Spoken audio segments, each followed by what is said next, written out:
When I was in high school, my junior year, I decided I wanted to make a bust out of clay.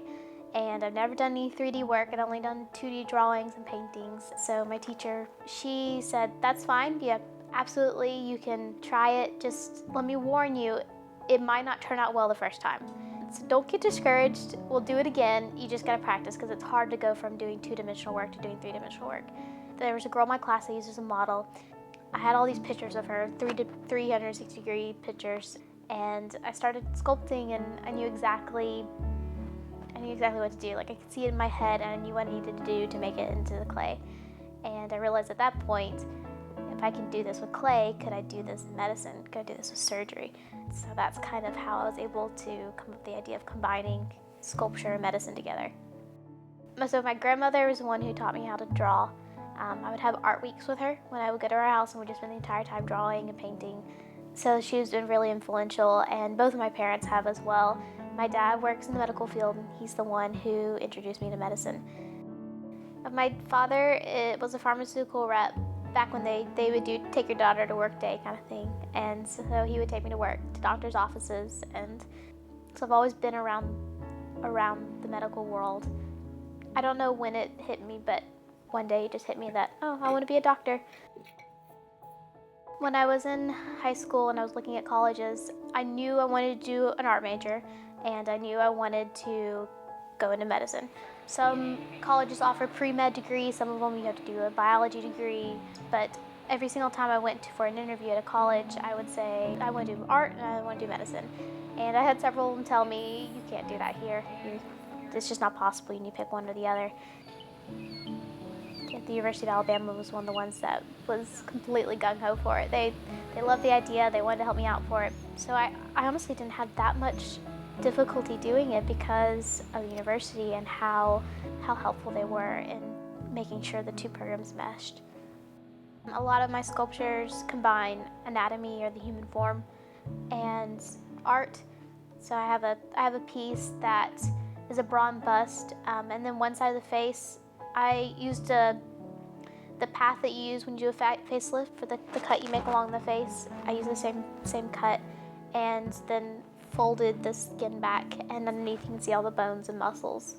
And I have a leg that's on point, a ballet shoe, and the bones, it's all bones, muscles, and tendons. The bones are cast out of aluminum, and the muscles and tendons are made out of wire.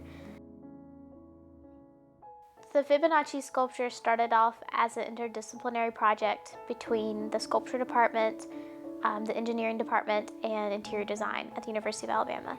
And what we were supposed to do was a lighting project. We were supposed to find a place on campus that needed lighting.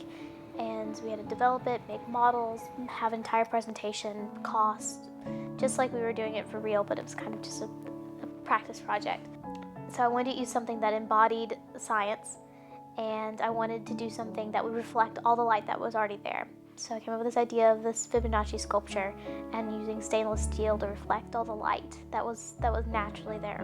And it kind of just grew from there. We did a presentation, and I ended up being the sole owner of the project at the end of the semester.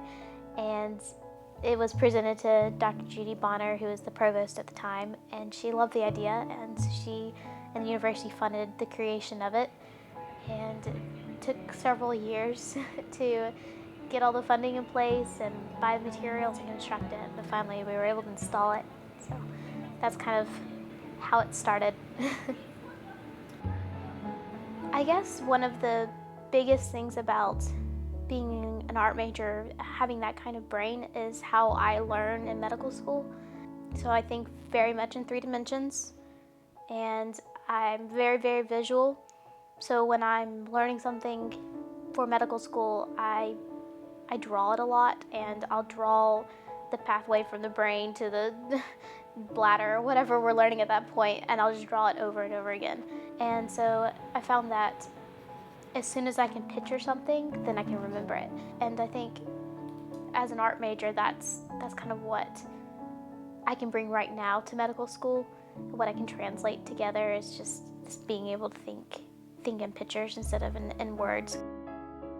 Right now I'm kind of leaning toward doing general surgery, and then maybe doing trauma surgery or cardiothoracic surgery after that. And emergency medicine is kind of to my top as well.